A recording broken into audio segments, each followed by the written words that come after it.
Psoriasis అంటే ఏంటి ma'am? Psoriasis అనేది యూజువల్గా మనకి సోరియాసిస్ అనేది ఒక స్కిన్ డిసీజ్ అనేసి అని అంటాము. ఓకే. ఇప్పుడు ప్రజెంట్ జనరేషన్లో అయితే కనుక చాలా వరకు ఈ సోరియాసిస్ స్కిన్ డిసీజ్తో చాలా మంది సఫర్ అవుతున్నారు ప్రజెంట్ జనరేషన్లో. ఎందుకంటే కనుక ఎక్కువగా మనకి ఈ ఐటీ ఎంప్లాయీస్, సాఫ్ట్వేర్ ఎంప్లాయీస్లో స్ట్రెస్ అనేది ఎక్కువగా ఉంటుంది. ఇదే కాకుండా సైకలాజికల్ స్ట్రెస్ అనేది కూడా నౌవేడేస్ ప్రతి ఒక్కరికి ఉంటుంది. ఈవెన్ ఈ సోరియాసిస్ స్కిన్ డిసీజ్ అనేది మనకి ఒక పర్టికులర్ ఏజ్ గ్రూప్ వాళ్ళకే రావాలి అనేది ఏది ఉండదు. దీనికి ఒక పర్టికులర్ కాజ్ అని కూడా ఏది ఉండదు. మనకి ఎలాంటి దాని వల్లనైనా మనకి ఈ సోరియాసిస్ స్కిన్ డిసీజ్ అనేది రావడానికి అవకాశం ఉంటుంది. సో కాజ్ అనేది అన్నోన్ మనకి. సో ఈ స్కిన్ డిసీజ్ అనేది ఇది ఒక ఆటో ఇమ్యూన్ డిజార్డర్ అనేసి అని అంటాం. చాలా మంది ఏమనుకుంటారంటే సోరియాసిస్ స్కిన్ డిసీజ్ అనగానే అమ్మో ఆ స్కిన్ డిసీజ్ మనకి కాంటాక్ట్ అవుతుందేమో. ఇప్పుడు బేసికల్గా మనకి మన నాలెడ్జ్ ప్రకారం ఏదైనా ఎవరికైనా స్కిన్ డిసీజ్ ఏదైనా ఉంటే ఫంగల్ ఇన్ఫెక్షన్స్ లాంటి ఏదైనా ఉంటే కనుక ఇది మనకు వస్తుందేమో, ముట్టుకుంటే మనకు అటాక్ అవుతుందేమో అన్న భయం అనేది ఉంటుంది చాలా మందిలో. కానీ ఈ సోరియాసిస్ స్కిన్ డిసీజ్ని చూడగానే ఇంకెక్కువ భయపడిపోతారు. వాళ్ళ ఇంట్లో వాళ్ళకి ఎక్కువగా భయపడతారు. ఇది ముట్టుకుంటే కనుక మనకు అంటుకుంటుందేమో అని భయపడతారు. కానీ ఇది సోరియాసిస్ స్కిన్ డిసీజ్ అనేది అటువంటిది కాదు. ఇది మనకి అంటుకునే రోగం, అంటుకునే వ్యాధి అనేది కాదు. ఇది బేసికల్గా ఏంటంటే మనకి మన ఇమ్యూన్ సిస్టమ్ డిస్ఫంక్షన్ వల్ల వచ్చే ఛాన్స్ ఉంటుంది తప్ప మనకి ఇంకొకరి నుంచి ఇంకొకరికి వచ్చే స్ప్రెడ్ అయ్యే అవకాశం అనేది దీంట్లో ఉండదు అన్నట్టు. మన బాడీలో మన ఇమ్యూన్ సిస్టమ్ వీక్ అయినప్పుడు సెల్ఫ్ లిమిటింగ్గా వచ్చినదే. అంటే దీన్ని మనం ఆటో ఇమ్యూన్ డిజార్డర్ అనేసి అని అంటాం. ఆటో ఇమ్యూన్ డిజార్డర్ అంటే కనుక యూజువల్లీ మన బాడీలో ఇమ్యూన్ సిస్టమ్ వీక్ అయినప్పుడు వచ్చిందే కానీ బయట నుంచి వచ్చిన వ్యాధి అనేది కాదు. వేరే వాళ్ళ ద్వారా మనకి స్ప్రెడ్ అనేది కాదన్నట్టు ఇది. సో వీళ్ళకి ఏంటంటే మనం ఈ సోరియాసిస్ స్కిన్ డిసీజ్తో ఎవరైతే సఫర్ అవుతారో వాళ్ళకి మనం సోషల్ వెల్ఫేర్నెస్ అనేది ఎక్కువగా ఉండాలి. మన నుంచి మన ఇంట్లో వాళ్ళ నుంచి వాళ్ళకి ధైర్యం అనేది ఎక్కువగా ఇవ్వాలి. సైకలాజికల్గా వాళ్ళు ఆ ప్రాబ్లంతో డిప్రెస్ అవ్వకుండా వాళ్ళకి మోటివేషన్గా మనం ఉండాలి. ప్రతిదానికి వాళ్ళకి ప్రతి దాంట్లో మనం హెల్ప్ఫుల్గా ఉండాలి. ఇది మనకి అంటువ్యాధి కాదు అని వాళ్ళకి ఇటువంటివి కొన్ని మోటివేషనల్ అనేవి ఇస్తే కనుక వాళ్ళు సైకలాజికల్ డిప్రెషన్ వెళ్ళరు.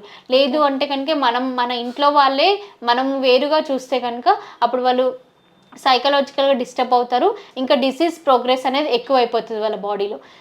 అసలు ఈ సోరియాసిస్ స్కిన్ డిసీజ్ అనేది ఎందుకు వస్తుంది అంటే కనుక బేసికల్గా మన బాడీలో 9% ఆఫ్ ద నార్మల్ సెల్స్ అనేటివి మనకి డైలీ లైఫ్ స్టైల్లో ప్రొడ్యూస్ అవుతూ ఉంటాయి. ఎప్పుడైతే ఈ 9% ఆఫ్ ద సెల్స్ రేంజ్ అనేది ఎపిడర్మల్ సెల్స్ రేంజ్ కంటే ఎప్పుడైతే ఇంక్రీజ్ అవుతుందో అప్పుడు మనకి సోరియాసిస్ స్కిన్ డిసీజ్ అనేది అటాక్ అవుతుంది. అంటే ఇది నేను చెప్పినట్టుగా దీనికి కాజ్ అనేది ఒక పర్టికులర్ కాజ్ అంటూ ఉండదు. ఈ ప్రాబ్లం వల్లనే ఈ స్కిన్ డిసీజ్ అనేది వస్తుంది అనేది ఉండదు అన్నట్టు. ఈ సోరియాసిస్ స్కిన్ డిసీజ్ ఏదో జెనెటికల్గా హెరిడిటరీ ఇష్యూ వల్ల రావచ్చు, మన లైఫ్ స్టైల్ డిజార్డర్స్ వల్ల రావచ్చు, మన ఫుడ్ ఇంటేక్ వల్ల రావచ్చు, సైకలాజికల్ స్ట్రెస్ కానీ సైకలాజికల్ స్ట్రెస్ అంటే టెన్షన్, స్ట్రెస్, యాంగ్జైటీ, డిప్రెషన్స్ వీటి వల్ల కూడా రావడానికి ట్రిగర్ అవ్వడానికి 100%గా ఛాన్స్ అనేది ఉంటుంది అన్నట్టు. అట్లా సోరియాసిస్ అనేది అది యూజువల్గా దీంట్లో కూడా మనకి చాలా రకాలు ఉంటాయి. యూజువల్లీ అయితే కనుక మనకి ప్లేగ్ సోరియాసిస్ అని చెప్పి, ఎరిథ్రోడర్మల్ సోరియాసిస్ అని, గట్టెడ్ సోరియాసిస్ అని చెప్పేసి, ఇన్వర్స్ సోరియాసిస్ అని, పస్టులర్ సోరియాసిస్ అని ఇలా రకరకాలుగా ఉంటాయి. సోరియాసిస్లో వేరియేషన్స్ కూడా కనిపిస్తూ ఉంటాయి అన్నట్టు మనకి. దీంట్లో మనకి సిమ్టమ్స్ కూడా ఉంటాయి, డిఫరెంట్గా ఉంటాయి సిమ్టమ్స్ కూడా. అంటే అదే మీరు సోరియాసిస్ అంటే స్కిన్ డిసీజ్ అని చెప్పారు. అంటే ఓన్లీ ఎక్స్టర్నల్గా స్కిన్ మీద కనిపించడమేనా, ఇంటర్నల్గా ఏదైనా ప్రాబ్లమ్స్ని ఫేస్ చేయడం కానీ అలాంటివి ఏమైనా కనిపిస్తాయా లక్షణాలు? అంటే ఇంటర్నల్గా అంటే కనుక మనకి లోపల బాడీ వీక్ అయిపోయినట్టుగా అనిపిస్తూ ఉంటుంది. మనకి బయటికి ఎక్స్టర్నల్ ప్యాచెస్ అయితే కనుక ఎక్స్టర్నల్గా కనిపిస్తాయి మనకి బాడీ పైన మనకి ఎక్కడైతే ప్యాచెస్ ఉంటాయో అది డ్రై అయిపోయినట్టుగా ఉంటుంది. స్కిన్ అనేది పొట్టులాగా రాలడం కనిపిస్తుంది మనకి. స్కిన్ అనేది పీల్ అవ్వడము అండ్ స్కిన్ కలర్ కూడా చేంజ్ అవుతుంది. సిల్వరిష్ వైటిష్ లుక్ లాగా మనకి స్కిన్ కలర్ అనేది చేంజ్ అవుతుంది. అది మనకి మెరుస్తున్నట్టుగా కనిపిస్తుంటుంది ఈ సోరియాసిస్ ప్యాచెస్ ఉన్న చోట. మనకి పొట్టులాగా రాలడము, డ్రైనెస్ అయిపోవడం స్కిన్ అనేది. కొన్నిసార్లు మనకి ప్యాచెస్ ఎక్కువైపోయినా బాడీలో స్ప్రెడ్డింగ్, ఈ సోరియాసిస్ స్కిన్ డిసీజ్ అనేది మనకి మన బాడీలో స్ప్రెడ్ అవుతూ ఉంటుంది. వేరే వాళ్ళకి స్ప్రెడ్ అవ్వదు, ఇది మన బాడీలోనే స్ప్రెడ్ అవుతుంది. అంటే ఇప్పుడు మనకి ఎక్కడైతే సెల్స్ అనేది నేను సెల్స్ హైపర్గా అయినప్పుడు మనకి ఇది అటాక్ అవుతుందని చెప్పాను కదా. అక్కడ సెల్స్ ఎందుకు అలా అవ్వడం వల్ల అవుతుంది అని అంటే కనుక మనకి ఎక్కడైతే ఈ ప్యాచెస్ అనేటివి ఉంటాయో అక్కడ ఆ చోట మనకి ఏవైతే సెల్స్ అనేటివి లైక్ చచ్చిపోయి టిష్యూ డ్యామేజ్ అనేది జరుగుతుందో ఆ టిష్యూ డ్యామేజ్ అయిన చోట మనకి ఈ స్కిన్ ప్యాచెస్ అనేటివి ఫామ్ అవుతూ ఉంటాయి అన్నట్టు. ఇప్పుడు ఎరిథ్రోడెర్మల్ సోరియాసిస్ అని అంటే కనుక అది బాడీలో మొత్తం వచ్చేస్తుంది మనకి. ఇన్వర్స్ సోరియాసిస్ అని అంటే కనుక అది స్కిన్ ఫోల్డింగ్స్ ఉన్న చోట ఫామ్ అవుతుంది మనకి. అంటే లైక్ నెక్ రీజియన్లో కానీ, యాక్సిలర్ రీజియన్లో కానీ, బ్రెస్ట్ బిలో రీజియన్లో కానీ, థైస్ దగ్గర కానీ ఈ ఇన్వర్స్ సోరియాసిస్ అనేది కనిపిస్తుంది. నెక్స్ట్ పస్టులర్ సోరియాసిస్ అని అంటే కనుక మనకి ప్యాచెస్ అనేటివి పస్తో ఫామ్ అయిపోయి ఉంటాయి మనకి. దాని చుట్టూ క్రాక్ లాగా ఫామ్ అయిపోయి ప్యాచ్ అనేది రెడ్ కలర్లో ఫామ్ అయ్యి దాని చుట్టూ పస్ కంటెంట్ అనేది ఫామ్ అవుతుంటుంది పస్టులర్లో.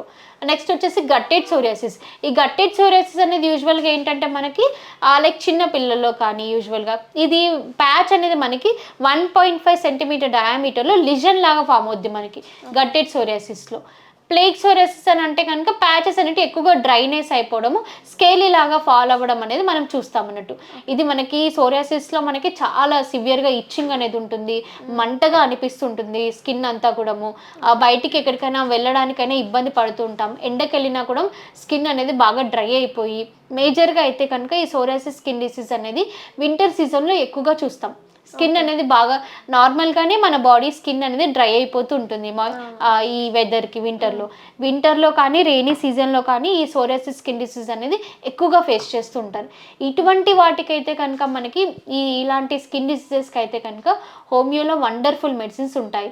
యూజువల్లీ అలోపతిలో అయితే కనుక మనం ఎక్స్టర్నల్గా ఎన్ని అప్లై చేసినా కానీ మనకి తగ్గదు ఈ సోరియాసిస్ స్కిన్ డిసీజ్కి.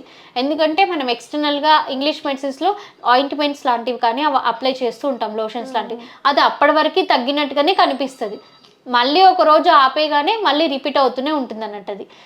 సో దీనికి పర్మనెంట్గా తగ్గాలి అంటే కనుక ఫ్యూచర్లో మళ్ళీ రిపీట్ అవ్వద్దు మళ్ళీ అనేసి అని అనిపిస్తే కనుక అటువంటి ప్రాబ్లం ఉంటే వాళ్ళకి హోమియోపతిలోనే తగ్గుతుంది. వేరే ఏ ట్రీట్మెంట్ కూడా తగ్గించలేరు ఈ ప్రాబ్లంకి అయితే కనుక. దీనికి మనం ఏంటంటే డిసీజ్ని రూట్ కాజ్ నుంచి ట్రీట్మెంట్ అనేది ఇస్తాం. అలా రూట్ కాజ్ నుంచి ట్రీట్మెంట్ ఇవ్వడం వల్ల ఫ్యూచర్లో ఎప్పటికీ రిపీట్ అవ్వకుండా పర్మనెంట్గా తగ్గే అవకాశం ఉంటుంది హోమియో మెడిసిన్స్లో. ఓకే, అంటే ఈ డిసీజ్ చాలా రకాలు ఉంటాయి అని చెప్పారు. దీనికి ఒక్కొక్క దానికి మీరు ఒక్కొక్క విధంగా ట్రీట్మెంట్ అందిస్తారా? అంటే ఒక్కొక్క దానికి ఒక్కొక్క విధంగా అని కాదు. సోరియాసిస్ స్కిన్ డిసీజ్ అనేది అంతా ఒకటే, దీంట్లో వేరియేషన్స్ ఉంటాయి, టైప్స్ అనేటివి ఉంటాయని చెప్పాను కదా, అలా టైప్స్ ఉంటాయి. కానీ ట్రీట్మెంట్ విధానం ప్రాసెస్ అనేది ఒకటే విధంగా ఉంటుంది మనకి. ఓకే, అంటే మీరు చెప్పినట్టు అవైతే మెడిసిన్స్ అవి వేసుకుంటే అయిపోతుంది అన్నట్టు ఉంటుంది. ఈ హోమియోపతి అంటే పెయిన్ ఉంటుందేమో, ఎలా చేస్తారో, ట్రీట్మెంట్ అంటే భయపడే పేషెంట్స్ ఉంటారు, మరి అలాంటి వాళ్ళకి మీరు ఎలా ఇస్తారు? అంటే యూజువల్ అలోపతికి వెళ్తే కనుక స్టిరాయిడల్ ఇంజెక్షన్స్ కానీ అవి ఇవి ఇస్తూ ఉంటారు ఇవి తగ్గడానికి. కానీ హోమియోపతిలో అయితే కనుక అటువంటిది ఏది ఉండదు. ఇవి ఓన్లీ జస్ట్ మెడిసిన్స్ మనం మింగితే సరిపోతుంది, మెడిసిన్స్ తోటే తగ్గించుకోవచ్చు ఈ సోరియాసిస్ స్కిన్ డిసీజ్ అనేది హోమియోపతిలో ఎటువంటి సర్జరీస్ చేయడం కానీ ఎటువంటి ఇంజెక్షన్స్ ఇవ్వడం కానీ అటువంటిది ఏది ఉండదు ఇక్కడ. ఓన్లీ హోమియోపతి ట్రీట్మెంట్ అంటే మందులు ఇస్తాము, ఆ మందులు వేసుకుంటూ ఉంటే మన బాడీలో వేరియేషన్స్ కనిపిస్తూ ఉంటాయి. ఇంటర్నల్గా తీసుకునేటివి ఉంటాయి, ఎక్స్టర్నల్గా అప్లై చేసేటివి ఉంటాయి. స్కిన్ డిసీజెస్కి అయితే కనుక ఎక్స్టర్నల్గా అప్లై చేయడానికి ఇస్తాం, కొన్ని ఆయిల్స్ లాంటివి ఉంటాయి అవి అప్లై చేసుకోవాలి. ఇంటర్నల్గా మెడిసిన్ అనేది ఇస్తాం. ఇంటర్నల్గా డిసీజ్ కంటెంట్ అనేది పోవాలి కాబట్టి ఇటు ఇంటర్నల్గా ఇస్తాం, ఇటు ఎక్స్టర్నల్గా ఇస్తాం, రెండు విధాలుగా ఇస్తాం హోమియోలో.